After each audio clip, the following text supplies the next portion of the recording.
নিম্নচাপের প্রভাবে এবং সক্রিয় মৌসুমি বায়ুর কারণে চট্টগ্রাম সহ দেশের বিভিন্ন অঞ্চলে কয়েকদিন ধরে থেমে থেমে বৃষ্টি হচ্ছিল।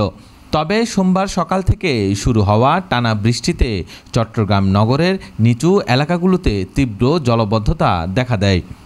সকাল 7টা থেকে 10:30 পর্যন্ত অঝোর ধারায় বৃষ্টিপাত হয়। এতে নগরের মেহেদীবাগ, জিসি, চকবাজার, মুরাদপুর, বাদুরতলা, বড় গ্যারেজ, সিরাজউদ্দৌলা রোড, 2 নম্বর গেট, আগ্রাবাদ, দেওয়ানহাট, কাতালগঞ্জ, নয়াবাজার, রিয়াজউদ্দিন বাজার, তিনপোল, জামাল খান ও প্রবর্তক মোড় সহ বিভিন্ন এলাকায় পানি জমে চলাচল মারাত্মকভাবে ব্যাহত হয়। বৃষ্টির কারণে সড়কে যানবাহনের সংকট দেখা দেয়। এই পরিস্থিতিকে কাজে লাগিয়ে রিকশা ও সিএনজি চালকেরা দ্বিগুণ ভাড়া দাবি করেন। সবচেয়ে বেশি দুর্ভোগ পড়েন এইচএসসি পরীক্ষার্থীরা। অনেকে গাড়ি না পেয়ে হেঁটে পরীক্ষা কেন্দ্রে যেতে বাধ্য হন, আবার কেউ কেউ দেরিতে পৌঁছান। অভিভাবকের অভিযোগ, সন্তানদের সময়মতো কেন্দ্রে পৌঁছাতে অতিরিক্ত ভাড়া গুনতে হয়েছে। এদিকে চট্টগ্রাম সিটি কর্পোরেশনের মেয়র জানিয়েছে, পূর্বের তুলনায় এখন জলাবদ্ধতা দীর্ঘস্থায়ী হচ্ছে না। বৃষ্টি থেমে যাওয়ার পর কয়েক ঘন্টার মধ্যেই অধিকাংশ এলাকার পানি নেমে যাচ্ছে। আমাদের যে 57টা খাল আছে, 57টা খালের মধ্যে সিটি কর্পোরেশন একটা মাত্র খাল, আমরা 12 খালটা করছি, আরও 20টা খাল বাকি রয়ে গেছে। কাজে এই 20টা খাল আমি মনে করি যে আমাদের সংস্কার করতে হবে খুব চমৎকারভাবে। পাশাপাশি সিডিএর যে 34টা খাল আছে, 36টা খাল, ওই 36টা খালের মধ্যে তারা 22টা খাল করেছে, আরও 14টা খাল বাকি রয়েছে।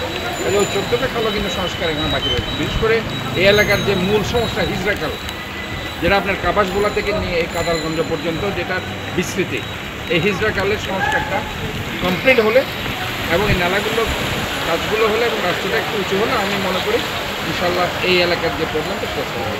কারণ আমি আমার দৃষ্টিতে যেটা বুঝতে পারছি, তো বর্ষাকাল শেষ হলে আমরা রাস্তাটার কাজ ধরবো আর নালার কাজটা আমাদের চলতে থাকবে। আমি এখন দেখে গেছি নালার কাজ আমরা চালাবো, আর খালের কাজটা চট্টগ্রাম উন্নয়ন কর্তৃপক্ষ কাজ চলছে, চলমান আছে এবং আশা করছি সেটা আমরা একটা দৃশ্যমান রেজাল্ট আমরা পাবো। তবে এটা আমি আশা করতে পারি যে আগে যে বদরহাট, মুরাদপুর, বিশেষ করে মির্জাপুর এলাকা এবং মুরাদপুর এলাকাতে যেখানে পানি উঠত, আমরা ওই যে নালার উপরে আমাদের যে মার্কেটগুলো ভেঙে করেছিল আগে যারা ছিল দায়িত্বে, এগুলো ভেঙে দেওয়ার পর থেকে ওই সাইডে আমরা জলজটটা কিছুটা আমরা মিনিমাইজ করতে পেরেছি অনেকাংশে।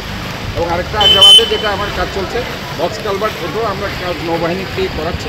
এই বক্স কালভার্টের কাজও যদি সম্পূর্ণ হয়, আগ্রাবাদের যে প্রবলেম সেটা ইনশাল্লাহ অনেকাংশে সলভ হয়ে যাবে বলে আমি আশা করি। তবে নগরবাসীর শঙ্কা, বৃষ্টি ও জোয়ার একসাথে চলতে থাকলে জলবদ্ধতার পরিস্থিতি আরও ভয়াবহ হতে পারে। আবহাওয়া অধিদপ্তরের তথ্য অনুযায়ী গত 24 ঘন্টায় সকাল 6টা পর্যন্ত চট্টগ্রামে 72 মিলিমিটার এবং রাঙামাটিতে সর্বোচ্চ 124 মিলিমিটার বৃষ্টিপাত রেকর্ড করা হয়েছে।